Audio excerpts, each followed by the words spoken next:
tidak terlalu senang makan gitu.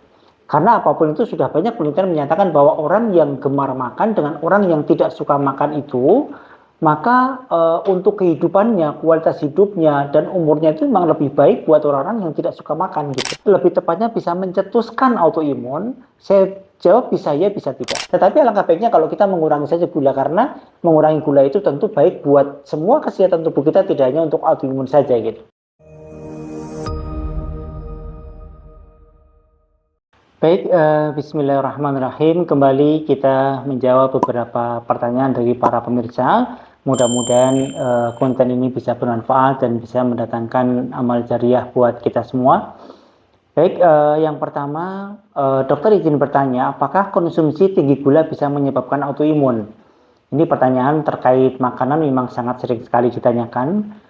Dan memang sebagian besar dokter akan kebingungan menjawab ini. Kenapa? Karena kami harus memberikan jawaban sesuai dengan evidence base, sesuai dengan ilmiah betul gitu ya.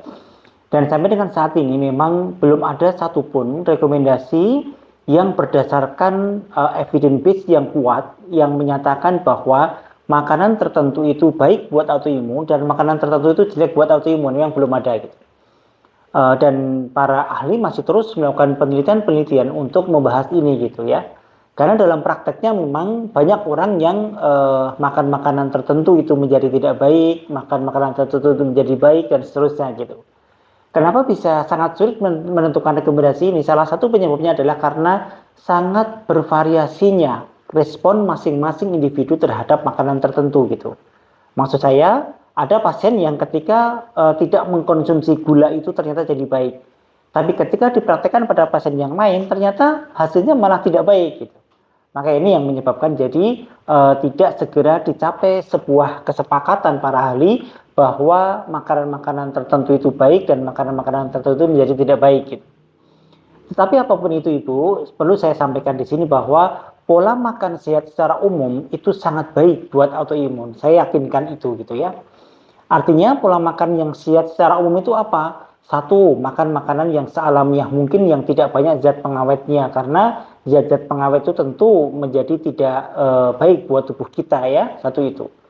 Artinya kita mulai kembali kepada makan-makan yang sangat alamiah, masak dengan sayur yang tanpa bumbu-bumbu pengawet, yang bahan-bahan kimia yang cukup banyak misalnya ya.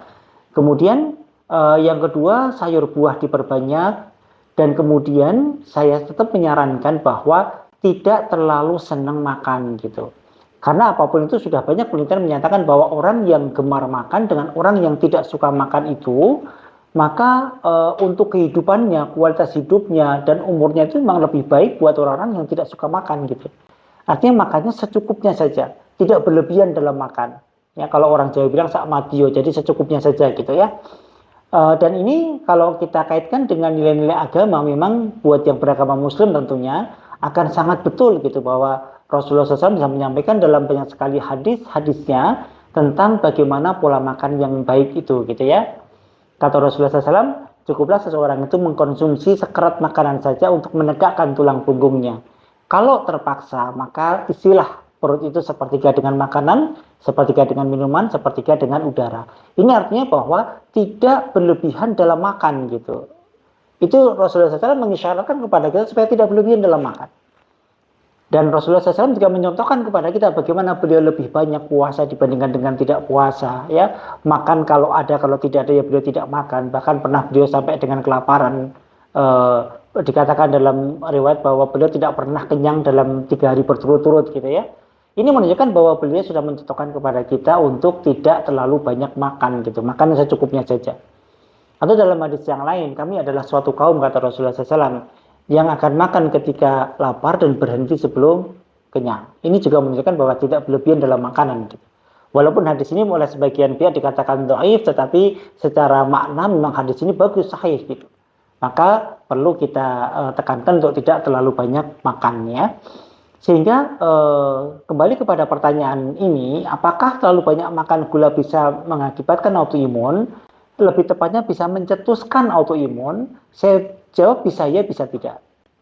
Kalau orang sudah punya genetik autoimun, kemudian diisi oleh makanan-makanan yang tidak sehat, maka makanan tidak sehat ini pun akan mencetuskan autoimun yang tadinya tertidur ya, tadinya hanya genetik saja, kemudian dia bisa flare, kemudian akan muncul autoimun gitu.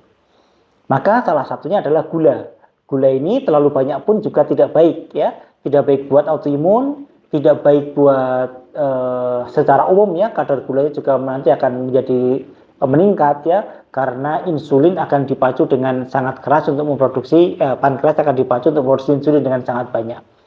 Maka sekali lagi kurangi konsumsi gula, kemudian kurangi makanan-makanan yang punya zat pengawetnya, makan sealamiah mungkin gitu. Ini yang sangat penting sekali. Jadi jawabannya masih bisa ya, bisa tidak gitu ya. Jadi tetapi alangkah baiknya kalau kita mengurangi saja gula, karena mengurangi gula itu tentu baik buat semua kesehatan tubuh kita, tidak hanya untuk autoimun saja gitu. Dan tidak hanya gula, sebetulnya semua makanan sebaiknya tidak berlebihan dalam makan. Insya Allah itu akan meningkatkan kualitas hidup kita, akan memperpanjang usia kita. Insya Allah, karena diajarkan dalam agama seperti itu, dalam bidang kesehatan pun juga sama. Jadi tidak ada pertentangan antara agama dan dengan kesehatan. Sama-sama menganjurkan bagaimana tidak terlalu banyak makan, karena tentu itu akan mempengaruhi metabolisme tubuh kita.